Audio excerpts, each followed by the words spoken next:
Welcome back to the channel. ਆਪਾਂ ਹਾਜ਼ਰ ਹੈ ਇੱਕ ਹੋਰ ਰਿਐਕਸ਼ਨ ਵੀਡੀਓ ਦੇ ਨਾਲ। ਅੱਜ ਦੀ ਵੀਡੀਓ ਦਾ ਟਾਈਟਲ ਥੰਬਨੇਲ ਤੁਸੀਂ ਦੇਖ ਲਿਆ। ਹਾਂਜੀ, how America destroy brave Muslim leaders, ਜਿਹਦੇ ਵਿੱਚ ਕਿ ਖਾਨ ਸਾਹਿਬ ਵੀ ਸ਼ਾਮਲ ਆ। ਸੋ ਵੀਡੀਓ ਬਹੁਤ ਮਜ਼ੇ ਦੀ ਇੰਟਰਸਟਿੰਗ ਹੋਣ ਵਾਲੀ ਹੈ। ਵੀਡੀਓ ਨੂੰ ਲਾਸਟ ਤੱਕ ਦੇਖਣਾ। ਇਹਦੇ ਵਿੱਚ ਆਪਾਂ ਜਾਣਨ ਦੀ ਕੋਸ਼ਿਸ਼ ਕਰਾਂਗੇ ਕਿ ਜਿੱਦਾਂ ਤੁਹਾਨੂੰ ਪਤਾ ਹਰ ਜਿਹੜੀ ਮਤਲਬ ਕਹਿ ਲਓ ਕਿ ਕਮਜ਼ੋਰ ਕੰਟਰੀ ਹੈ ਨਾ, ਛੋਟੀ ਕੰਟਰੀ ਆ, ਉਹਦੇ ਉੱਪਰ ਮੋਸਟਲੀ ਜਿਹੜਾ ਨਾ ਅਮਰੀਕਾ ਦਾ ਇਨਫਲੂਐਂਸ ਹੁੰਦਾ। ਤੇ ਕੋਈ ਵੀ ਬੰਦਾ ਅਮਰੀਕਾ ਦੇ ਖਿਲਾਫ ਗੱਲ ਕਰ ਦੇਵੇ ਤੇ ਸਮਝੋ ਕਿ ਉਹ ਆਪਣੀ ਮੌਤ ਨੂੰ ਦਾਵਤ ਖੁਦ ਦੇ ਰਿਹਾ। ਸਹੀ ਆ। ਸੋ ਇਹਦੇ ਵਿੱਚ ਆਪਾਂ ਇਹੀ ਜਾਣਨ ਦੀ ਕੋਸ਼ਿਸ਼ ਕਰਨੀ ਜਿਹੜਾ ਬੰਦਿਆਂ ਨੇ ਜਿਹੜੇ ਮੁਸਲਿਮ ਬ੍ਰੇਵ ਲੀਡਰਸ ਨੇ ਅਮਰੀਕਾ ਦੇ ਖਿਲਾਫ ਖਲਾਉਣ ਦੀ ਕੋਸ਼ਿਸ਼ ਕੀਤੀ, ਉਹਨਾਂ ਨੂੰ ਦਬਾ ਦਿੱਤਾ ਗਿਆ, ਉਹਨਾਂ ਨੂੰ ਡਿਸਟਰੋਏ ਕਰ ਦਿੱਤਾ ਗਿਆ, ਉਹਨਾਂ ਦੀ ਹਕੂਮਤ ਤਬਾਹ ਕਰ ਦਿੱਤੀ ਗਈ। ਸੋ ਵੀਡੀਓ ਇਸੇ ਰਿਲੇਟਡ ਹੈ। ਵੀਡੀਓ ਨੂੰ ਲਾਸਟ ਤੱਕ ਦੇਖਣਾ। ਆਪਾਂ ਦੇਖਦੇ ਹਾਂ ਵੀਡੀਓ ਅੱਜ ਵੀ ਸਕਰੀਨ ਨਾਲ। 3 2 1 वीडियो स्टार्ट। दोस्तों, क्या हुआ जब अमेरिका ने सऊदीया के एक बादशाह को फलस्तीन की सपोर्ट करने पर अपनी ही रॉयल फैमिली के हाथों मौत के घाट उतरवा दिया था। और क्या होता है जब अमेरिका की बात ना मानने पर अपने ही मुल्क के गद्दार लोग बहादुर लीडर्स को कत्ल कर देते हैं। वेल, आज की इस वीडियो में मैं आपको अमेरिका के खिलाफ बोलकर कत्ल किए जाने वाले ब्रेव मुस्लिम लीडर्स के बारे में बताने जा रहा हूँ। तो शुरू करते हैं अपना काउंटडाउन। शाह फैसल बिन अब्दुल अजीज। दोस्तों, शाह फैसल सऊदीया अरब के किंग थे। इन्होंने 1964 से लेकर 1975 तक सऊदीया अरब पर हुकूमत की।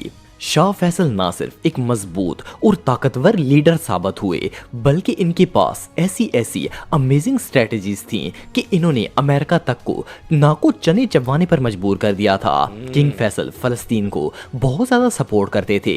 इवन इनकी वजह से सऊदी अरब का पाकिस्तान के साथ ताल्लुक भी बहुत स्ट्रॉन्ग था। लेकिन 1973 में इसराइल और अरब ममालिक के दरमियान एक जंग हुई थी जिसका नाम किपोर वार था। वैसे तो इस जंग को इजिप्ट और सीरिया लीड कर रहे थे, लेकिन इन्हें अंदरूनी तौर पर सऊदीया अरब की फुल सपोर्ट हासिल थी। इवन के हालात यहाँ तक पहुंच गए थे कि इसराइल सफ़े हस्ती से नापैद होने के करीब आ गया था। लेकिन उस वक्त अमेरिका ने इसराइल का साथ दिया और जंग में कूद पड़ा। जैसे ही शाह फैसल को खबर हुई कि अमेरिका इसराइल को सपोर्ट कर रहा है, तो इन्होंने तमाम अरब के लीडर्स को अपने साथ मिला लिया और अमेरिका को क्रूड ऑयल देने से इनकार कर दिया। जैसे ही किंग फैसल ने ऑयल बंद किया, अमेरिका को लेने के देने पड़ गए। शाह फैसल ने अमेरिका की वो हालत कर दी कि वो लोग मुसलमानों से भीख मांगने की हालत में आ गए, क्योंकि पूरे नॉर्थ अमेरिका का ट्रांसपोर्टेशन सिस्टम तबाह हो गया था। बादशाह के सिर्फ एक कदम से अमेरिका की इकोनॉमी को इतना बड़ा धचका लगा कि इसने पूरे मुल्क को हिला कर रख दिया। वेल, पहले तो पूरे अमेरिका ने इनके आगे घुटने टेक दिए, लेकिन इन लोगों को समझ आ गई थी कि ये बंदा अमेरिका को तबाह कर सकता है। वेल, जिस दौर में शाह फैसल की अमेरिका से नाचाकियां चल रही थी, उस वक्त इनके एक सौतेले भाई का बेटा, जिसका नाम भी फैसल ही था, वो तालीम हासिल करने के लिए अमेरिका में ही रहता था। इस सऊदी शहजादे का वालिद, जो कि किंग फैसल का सौतेला बड़ा भाई था, वो कुछ खानदानी मसाइल की वजह से शाह फैसल से अक्सर नाराज रहता था। अपने सौतेले भाई की नफरत की वजह से उस सौतेले भाई का बेटा, जो कि अमेरिका में रहता था, वो भी बादशाह से नफरत करता था। इवन ये हमेशा अमेरिका की हमायत में ही बोलता था। जब अमेरिका ने देखा कि ये अपने चचा का साथ देने की बजाय इनका साथ दे रहा है, तो इन्होंने इसी को मोहरा बनाकर शाह फैसल के खिलाफ इस्तेमाल करने का इरादा कर लिया। इन्होंने सबसे पहले एक इसराइली एजेंट को हायर किया, जिसने सबसे पहले अमेरिका में रहने वाले इस शहजादे से दोस्ती करके इसका एतबार हासिल किया, और फिर आहिस्ता आहिस्ता इसकी किंग फैसल से नफरत को इतना बढ़ा दिया कि वो किंग को कत्ल करने की हद तक पहुंच गया। 25 मार्च 1975 को जब किंग फैसल अपने महल में दरबारियों से मुलाकात करने के लिए आए, तो इनका भतीजा भी वहीं पर मौजूद था। जैसे ही शाह फैसल अपने भतीजे से मिलने के लिए इसकी तरफ बढ़े, इसने अपनी जेब से पिस्तौल निकाल लिए और सीधा इन्हें गोलियां मारना शुरू कर दी। इस गद्दार ने शाह फैसल को ऐसी गोलियां मारी कि वो मौके पर ही शहीद हो गए। खैर, इस मुनाफिक को फौरन अरेस्ट कर लिया गया था और बाद में इसका सर कलम कर दिया गया था। लेकिन इसकी वजह से अमेरिका अपने इरादों में कामयाब हो गया और पूरी मुस्लिम वर्ल्ड को एक जांबाज लीडर से हाथ धोना पड़ा। Colonel Gaddafi. दोस्तों, कर्नल गद्दाफी लीबिया के लीडर थे। इन्होंने 1969 से लेकर 2011 तक लीबिया पर हुकूमत की, और इस दौर में इन्होंने लीबिया को दुनिया का एक ऐसा मजबूत और ताकतवर मुल्क बना दिया था कि पूरी दुनिया में इस लीडर का बोलबाला हो गया। इन्होंने انہوں نے اپنی قوم کے لیے جتنا کچھ کیا اتنا شاید ہی دنیا کے کسی اور لیڈر نے کیا ہوگا۔ آپ بلیو نہیں کریں گے کہ قذافی کے دور میں لیبیا کے ہر گھر میں بجلی، پانی اور گیس بالکل فری تھی، ایون لوگوں کے لیے ہیلتھ کیئر اور ایجوکیشن بھی بالکل مفت تھی۔ اگر آج کے دور کی بات کی جائے تو آج بھی دنیا میں کوئی بھی ایسا ملک نہیں ہے جو اتنا ترقی یافتہ ہو، جو کہ اپنے شہریوں کو اتنی زیادہ سہولیات فراہم کر سکے جتنی لیبیا نے اس دور میں کی ہوئی تھی۔ صرف اتنا ہی نہیں بلکہ لیبیا میں اگر کوئی بندہ کاروبار شروع کرنا چاہتا یا گاڑی لینا چاہتا اچھا لیبیا میرے خیال مسلم تو کنٹری ہے اس نا؟ کے آدھے پیسے گورنمنٹ دیتی تھی، لیکن لیبیا کو اتنا کچھ دینے کے باوجود بھی اس کے لوگوں نے اپنے لیڈر کی قدر نہیں کی اور امریکہ کے ساتھ مل کر اپنے ہی ہاتھوں سے انہیں شہید کر دیا۔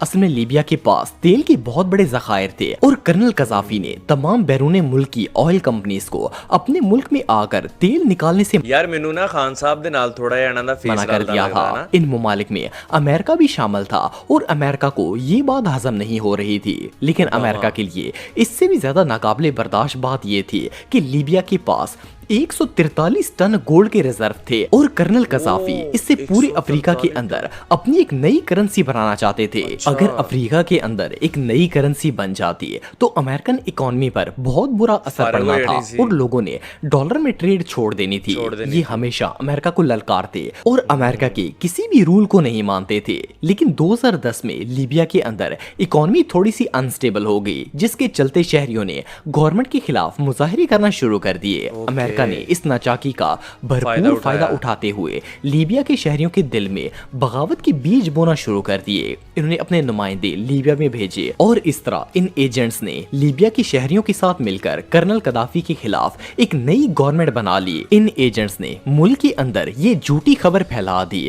کہ قذافی لوگوں کو روکنے کے لیے شہریوں کا قتل عام کرتے ہیں، حالانکہ ایسا کچھ نہیں تھا۔ اس کا نتیجہ یہ ہوا کہ مارچ 2011 میں یونائٹڈ نیشن نے نیٹو کو لیبیا پر حملہ کرنے کی اجازت دے دی تاکہ وہ کرنل قذافی کو پکڑ لیں اور لیبیا کے لوگوں کو قذافی سے بچا سکے۔ 6 مہینوں تک یہ لوگ کرنل قذافی کو ڈھونڈتے رہے، لیکن قذافی کی آرمی انہیں چھپانے میں کامیاب رہی۔ آخرکار اکتوبر 2011 میں انہوں نے کرنل قذافی کی لوکیشن ٹریس کر لی اور جب یہ اپنی گاڑی میں جا رہے تھے تو انہیں پکڑ لیا گیا۔ کرنل قذافی کو اپنے ہی ملک کے لوگوں نے اتنی بے دردی سے مارا کہ اسے سن کر انسان کی روح کانپ جاتی ہے۔ پہلے ان کے جسم کے سب سے نازک حصوں پر گولیاں ماری گئیں اور پھر ان کے سینے میں گولیاں مار کر انہیں شہید کر دیا گیا۔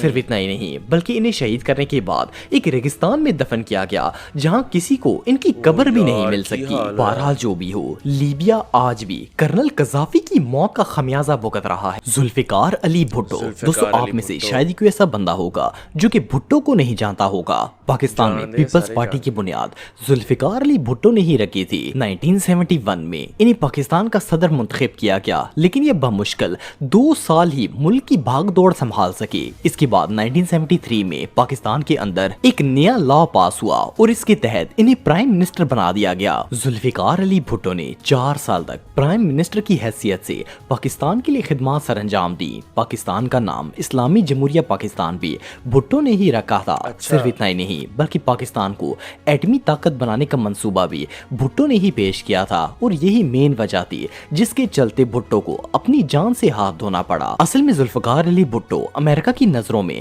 پہلے دن سے ہی کھٹکتے تھے۔ انہیں ہمیشہ بھٹو سے ڈر لگا رہتا تھا کیونکہ بھٹو کی سب سے بڑی خوبی یہ تھی کہ وہ امریکہ کی پپٹ نہیں تھے اور نہ ہی کبھی ان کی اصولوں پر چلتے تھے۔ یہاں تک کہ بھٹو عرب ملک کے حکمرانوں کو بھی اکثر اس بات پر قائل کرتے کہ وہ اپنے تیل کے ذخائر کو مغربی طاقتوں کے خلاف استعمال کر سکتے ہیں۔ ایون یہ اتنے نڈر تھے کہ کھلے عام UN میں جا کر بول دیا کہ ہم غلام نہیں بنیں گے بلکہ وی ول فائٹ۔ امریکہ کو پتا چل گیا تھا خان صاحب والا سین ایبسولوٹلی نوٹ بندہ کسی کے قابو نہیں آ سکتا۔ ایون بھٹو تو عرب ممالک کا پیسہ بھی پاکستان میں ہی لانا چاہتے تھے تاکہ پاکستان ترقی کر سکے اور تمام مسلمان ملک مل کر مغرب کی طاقتوں کا مقابلہ کر سکیں۔ لیکن جب بھٹو نے پاکستان کو نیوکلیئر پاور بنانے کا ارادہ کیا تو امریکہ سے یہ بات برداشت نہیں ہوئی۔ انہوں نے اپنا ایک وفد بھٹو کے پاس بھیجا جس کا کہنا تھا کہ امریکہ چاہتا ہے کہ پاکستان نیوکلیئر بم بنانے کا فیصلہ ترک کر دے، لیکن بھٹو نے इसे खरी खरी सुनाकर वापस भेज दिया।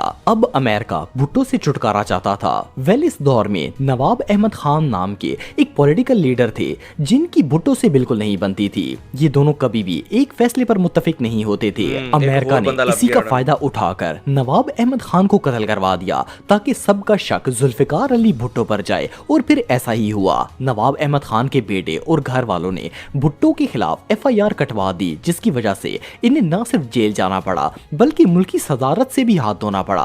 2 साल तक भुट्टो पर नवाब अहमद खान के कत्ल का केस चलता रहा, और इस दौरान इन्होंने अपने ऊपर लगे इस इल्जाम को झूठा साबित करने की बहुत कोशिश की, लेकिन अमरीकियों ने इन्हें अपने रास्ते से हटाने के लिए ऐसी साजिशें की हुई थी कि ये बुरी तरह फंस चुके थे। आखिरकार फरवरी 1979 में भुट्टो को फांसी की तख्त पर चढ़ा दिया गया। तारीख गवाह है कि आज तक जिस सियासी लीडर ने भी अमेरिका के खिलाफ आवाज उठाई है, अमेरिका ने ऐसी साजिशें की हैं कि इसकी अपने ही लोग इसकी जान ले लेते हैं। I will not be a party to it. हाँ, क्या बात है भाई साहब। We will fight. We'll go back and fight. यही बयान सी Take जड़ा your security जाके council. वजह Here you मत are. छोड़ना I'm going. आई रे चौधरी, कोई टेंशन नहीं है। इवन अगर देखा जाए तो मौजूदा दौर में इमरान खान के साथ भी ऐसा ही हो रहा है। जब इमरान खान ने अमेरिका का गुलाम बनने से इनकार कर दिया तो अपने ही मुल्क के रखवालों ने न सिर्फ इन्हें प्राइम मिनिस्टर के ओहदे से हटाकर जेल में बंद कर दिया, बल्कि जब भी कोई आम बंदा भी इसके खिलाफ बोलता है तो इसे गायब कर दिया जाता है। सो बेसिकली जब तक डॉलर्स को चाटने वाले लोग जिंदा रहेंगे, अमेरिका को तो मुसलमान लीडरों से छुटकारा पाने के लिए अपने हाथ भी गंदे करने की जरूरत नहीं पड़ेगी। हम आपके सामने क्या हैं? क्या हम कोई गुलाम हैं हाय हाय हाय कि जो आप कहेंगे हम कर? मुर्शदा तेरियां खेडा, क्या बात। लो जी, सुनाओ कैसी लगी वीडियो, कैसा लगा रिएक्शन। आई होप वीडियो ਤੁਹਾਨੂੰ थोड़ी इन्फॉर्मेटिव ही मिली होएगी। यार इसे तरह ही ਜਿਹੜਾ ਬੰਦਾ ਵੀ ਉਹਨਾਂ ਦੇ ਖਿਲਾਫ ਬੋਲਿਆ ਨਾ, ਚੌਧਰੀ ਗਾਇਬ ਕਰਾ ਦਿੰਦੇ ਆ ਯਾਰ। ਉਹ ਮਤਲਬ ਨਾ ਉਹਨਾਂ ਨੂੰ ਜਿਸ ਬੰਦੇ ਤੋਂ ਖਤਰਾ ਹੁੰਦਾ ਨਾ ਉਸ ਬੰਦੇ ਨੂੰ ਗਾਇਬ ਕਰਾਉਂਦੇ ਆ। ठीक है, इतो हिसाब ला लो कि मतलब खान साहब या जुल्फ़िकार अली भुट्टो ये वाला सीन जो है ना उनको खटक रहा था कि भाई ये तो आवाम को जो है ना शऊर देंगे, अक्ल देंगे, तो ये तो हमें नहीं चाहिए। ये चीज़ है। सुनाओ बाकी कैसी लगी वीडियो, कैसा लगा रिएक्शन। आई होप वीडियो अच्छी लगी होगी। अगर वीडियो अच्छी लगी नवे चैनल ते नवे हो चैनल लाइक सबसक्राइब शेयर कर दियो, बेल आइकन दबा के आल नोटिफिकेशन कर दो। मिलते हैं फिर नेक्स्ट वीडियो नेक्स्ट कॉर्नर दे नाल। Big love big respect.